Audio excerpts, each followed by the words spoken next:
Liquidity क्या होती है? लिक्विडिटी का मतलब है कि आप किसी एसेट को उसकी कीमत पर ज्यादा असर डाले बिना कितनी आसानी से खरीद या बेच सकते हैं। सरल शब्दों में लिक्विडिटी का संबंध गति और आसानी से है।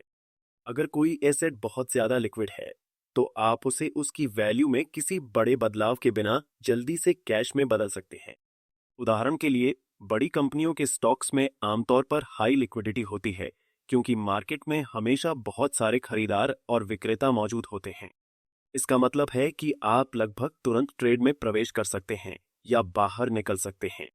दूसरी ओर, कम लिक्विडिटी वाले एसेट्स में प्रतिभागी कम होते हैं।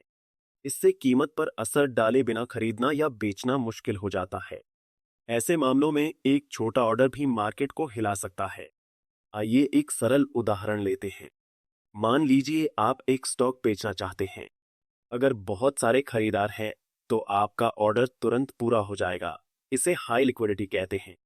लेकिन अगर खरीदार बहुत कम है, तो ट्रेड पूरा करने के लिए आपको अपनी कीमत कम करनी पड़ सकती है। इसे लो लिक्विडिटी कहते हैं। लिक्विडिटी महत्वपूर्ण है क्योंकि यह सीधे आपके ट्रेडिंग अनुभव को प्रभावित करती है।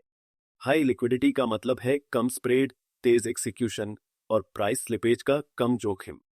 लो लिक्विडिटी के कारण देरी, अचानक कीमत में बदलाव और पोजीशन से बाहर निकलने में कठिनाई हो सकती है। इसलिए जबकि कई निवेशक कीमत और रिटर्न पर ध्यान देते हैं, लिक्विडिटी भी जोखिम प्रबंधन में उतनी ही महत्वपूर्ण है। सरल शब्दों में लिक्विडिटी यह है कि आप अपने निवेश को कितनी आसानी और तेजी से कैश में बदल सकते हैं।